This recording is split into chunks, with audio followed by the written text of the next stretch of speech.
Click the links, join channel here over at SubStars right now over at Odyssey. So if you remember Frost's meltdown, that shows you how out of touch these people are. Like they really are in an echo chamber and they have no idea. But then objective reality kind of pokes its head in and says, "Oh yeah, you're not selling. Whatever you're selling is just not coming through." So Alyssa Mercante and Adam Sessler, interesting things are happening to the left wing right now.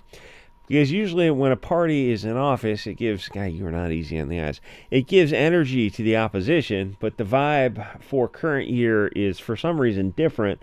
Maybe because of the financial reality that woke is flat out, objectively, it's not selling. And you can point to the past 10 years of movies and list, dozens of very big budget movies that are woke and that have lost tens of millions of dollars on average each.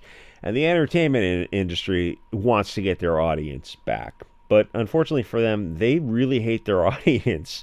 So they're kind of reluctant to change. And I don't think things are at that turnaround point yet. I would love to make movies. The issue is not even the financing for the movies, because if you really wanted to, you could probably find the money, like 100,000 or a couple hundred thousands to make like a micro budget Kevin Smith type of movie. People would form an LLC for it if they knew that you had a place to distribute it. And that's the issue. That's the problem is the distribution of it is not where even Kevin Smith had to go before Harvey Weinstein and screen the movie for Miramax. So the industry, I think, has got to bleed some more, and they will, because they're still sitting on a lot of money, at least Disney is, and it does feel like people are getting more comfortable leaving the globalist mainstream media propaganda system behind, because they're using social media on the left and the right as their source of entertainment, not because it's on the level of the technical expertise and budget of like a Disney, obviously, but because Disney is just monkeypox and AIDS and a hot load of cringe shot onto your face. It's mouse woke bukkake. So Adam Sessler was in that show that tried briefly to come back, but times have definitely moved on, and shows like that, the time with the hot girls in bikinis with the ball pit type of just stupid stuff, the left wing has kind of turned into prudes, and everything has to be politically correct, and that obviously makes it very boring. But I don't think even the right wing necessarily wants a return of that sort of thing, because there's some shift away from that kind of salacious, prurient content at that level. It feels a little bit, it feels there's just a lot going on where things have changed very rapidly in 5 years. But it feels partially like there's more important things to worry about. Like, that feels like a more naive, innocent time of pop culture. The right is moving away from degeneracy, and the left doesn't know what it's doing. Somebody pointed out the knots the left ties themselves in with their logic, where if a 40-year-old is with an 18-year-old wife or something, that makes them insane with rage. But if she's a sex worker, then it's her body, her choice, and they're forced to support that conclusion because that's the woke prediction. She doesn't have the choice to get married, go to church, and have a kid with somebody who might be older than her, which is not the perfect solution. I'm going to agree with them on that, because raising your kids in your 20s is a whole lot easier than raising them in your 30s. The energy is just not the same. But they have to support sex workers, and that's like a complete subversion of left wing feminism, where it's like that's why people don't respect feminism, because they'll change positions every 10 years if they can be manipulated into a new position, which is easy to do because they use this Frankfurt School woke hierarchy, and now it's starting to be used against them. The golems have kind of turned on them. The left doesn't have a moral. I remember a girlfriend gave me a book on prawn a long time ago. I guess she was a little bit of a feminist, and it's funny because now I used to be more libertarian. And now I'm in agreement, like, oh, this stuff is just evil. Why do we accept this? So the left doesn't have a moral, which is It's a great question. Why do we accept it? Or at least, can we compromise? Can we keep it away from kids? Like, can we make serious inroads to keeping it away from kids? Like adults, okay, fine. That's a fair compromise. Like, it's with abortion as well. You can have compromises on everything, but it's like we're just not talking about a lot of this stuff. So the left doesn't have a moral center. They're just reactionary and they're globalist puppets. That's why they'll switch positions so often. Like they protest about women's rights in the West, but they never mention the abuses against women in the East or child brides or honor deletions kind of stuff. And to mention Kevin Smith again, to his credit, in Jay and Silent Bob Part 2, he did have a bit about that. There was a girl from that region of the world, and she was talking about what her family was doing to her. And that was like, you never see that in movies. But Kevin Smith had some balls. So, kind of interesting movie. It'd be interesting if the right wing could get shows together where girls in bikinis are using gamer words and K slur, G slur, R slur, where yeah, I mean, that would be a lot of fun. The right really isn't into horror so much, but racist ones, I think we'd make an exception for it. I think that would be awesome. So I'm scrolling through this guy's Blue Sky. I'm on there too. I don't remember what my name is. And he seems mentally ill, obsessed with Hugo Boss for some reason. You look around, like, where are they? Oh, the people protesting against BLT trans ideology in school. And you look, and it's like in Canada, it's like Indians are protesting against it, and then in LA it's Mexicans protesting against it. Like, oh, those are the new Romans saluting Hugo Boss. I'm like, you bet your ass they are. He seems crazy, and he thinks MAGA are far right, and he's whining about nationalism, which seems thinks is a threat to him for some reason. And someone in the comment very carefully asks him to explain farther, except for Israel, of course. That's nationalism for him and not for you, because these left-wing soy bitches block anyone who disagrees with him. So it makes discussion impossible on any social media app. And he seems to really hate white people for some wacky reason.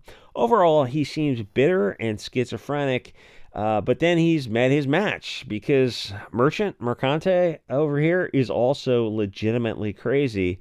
Now, the bigger picture, now that I'm kind of past the sensitive early minutes of the channel where the video where the algorithm is more cautious, is the left absolutely loves when they have a chance to virtue signal. And Ukraine was perfect for them. Then I guess it got a little boring because, like, people were, like, dying or, like, whatever.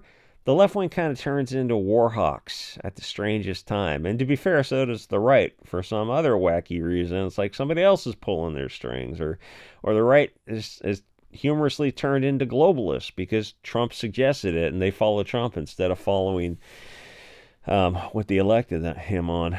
So then last year, Israel and Palestinian got into a little fray, kerfluffle type of thing, and the left-wingers just came in their pants at the chance to virtue signal over the marginalized, oppressed, disenfranchised, and othered indigenous people of the colors of the native Palestine, who, keep in mind, would teach these left-winger BLT types a lesson in applied physics on acceleration due to mass at about 9.8 meters per second squared.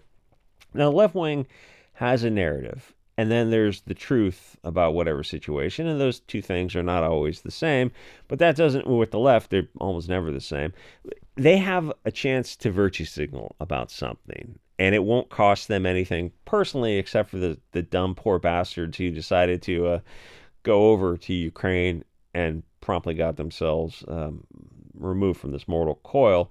So the perception is that the right MAGA types, the Christians, are vaguely on the side of Israel. So to the left, this is an easy juxtaposition. They've been brainwashed their whole lives to be anti-white, and in their perception, people like Sessler, who are blonde hair, blue-eyed, and lighter skinned than me, so it's open season on these people. They see it as a religion and not an ethnicity. And like, they don't like Palestinians. It's just that they follow they follow literally a color chart. Whatever group has gotten more pigment in their skin is the side that they're going to be on, because they feel that's what they've been brainwashed to believe.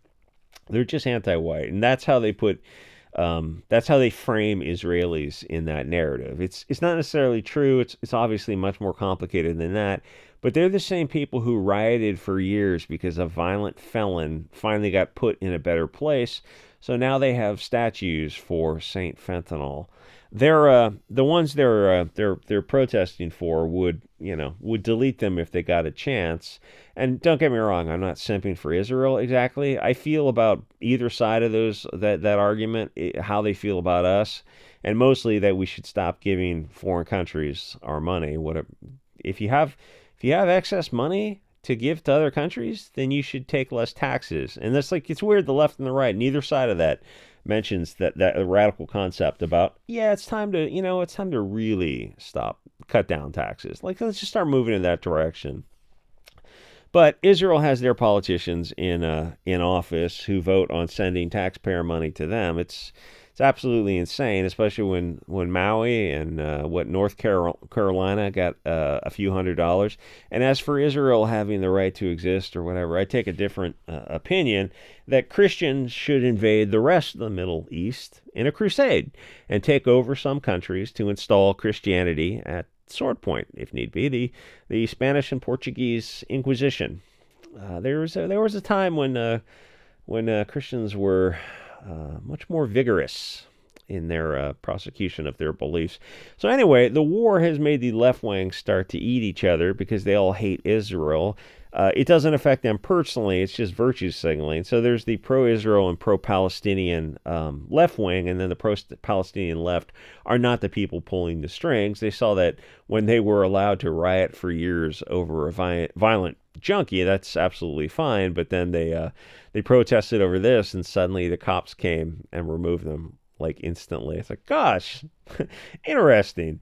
I'll admit that some of the gay left wing is getting scared of some of these groups of these new people who are coming into the West, and they're openly speaking out against it, to their credit, but they're not going to do anything about it. So I guess they'll probably just have to be sacrificed on the altar of diversity because they essentially voted for what is coming. A lot of you're seeing that Schadenfreude with California, and I'm living in California, though it's unfortunately I realize now it's probably not going to be forever.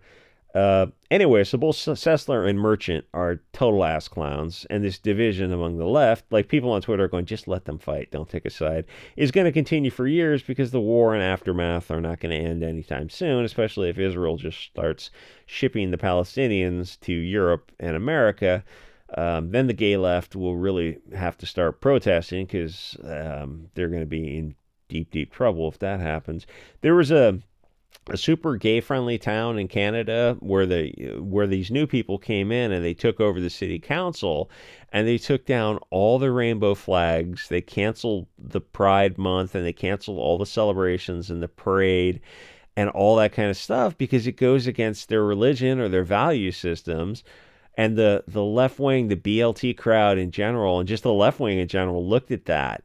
And they were on I don't know where they were, like a social media site like Reddit or something. And they were saying things, the gay crowd, the woke crowd, were saying things about these brown people in a way that you would think that they were on like Stormfront or something. They were saying very base things, and they could get away with it because the BLT crowd they call themselves minorities now.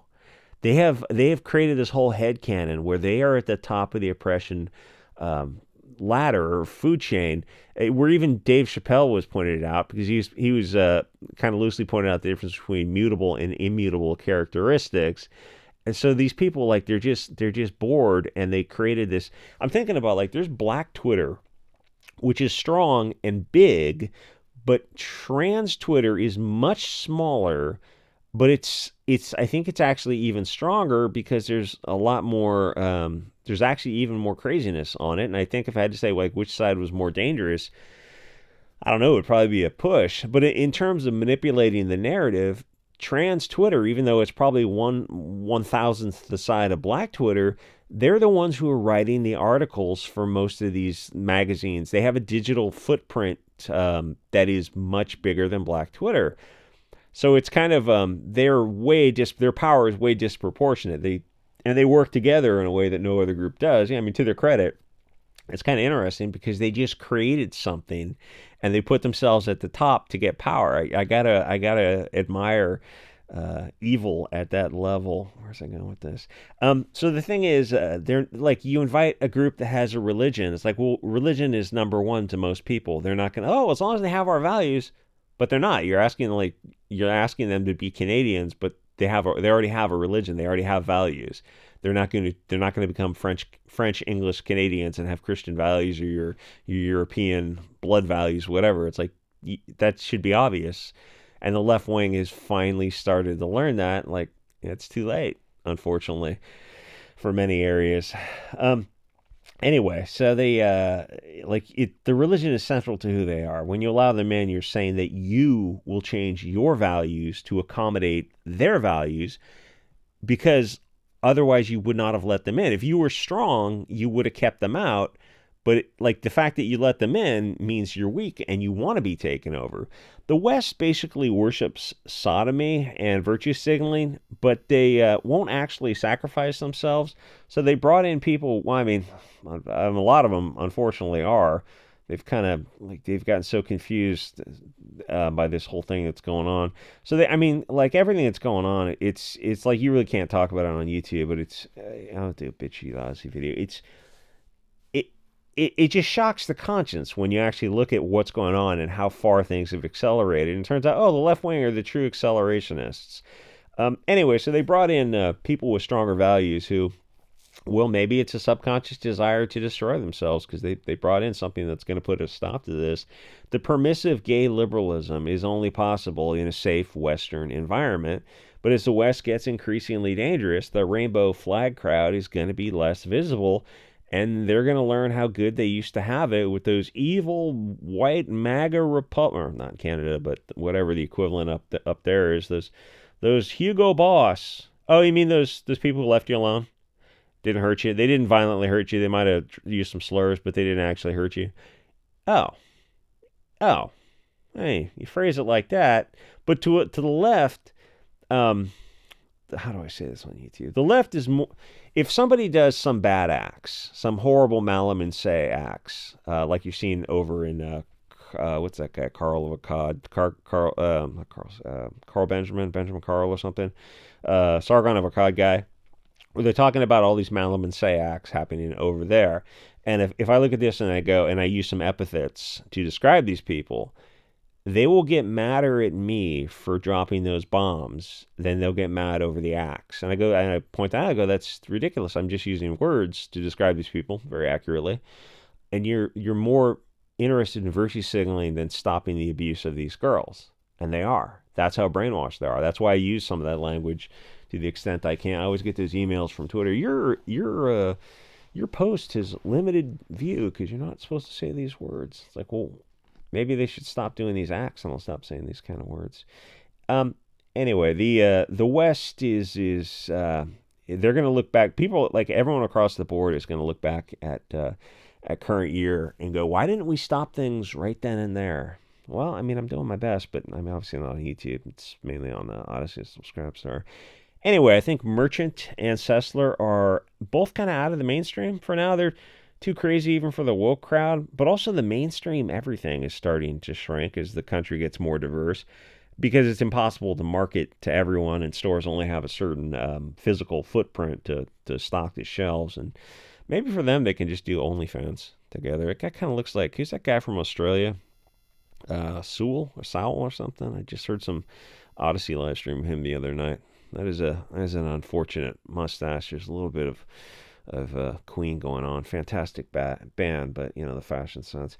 Anyway, wish her luck. She's on Twitch or TikTok or something. I think she's on Twitch, being like a Twitch girl. So she, I guess, plays video games, probably in her bra and panties, or I don't think she's in her bra and panties yet, but she probably will be, because you realize if you're female that, like, it's a difference between super chatting $20 a night and $400 a night. So you'll quickly find that you're very positive sex, whatever they call it, sex positive or something. Oh, because it kind of correlates with you like taking your top off or wearing a low cut shirt. Yeah, it's weird how that happens. Anyway, like, comment, subscribe, and I'll see you guys all next episode.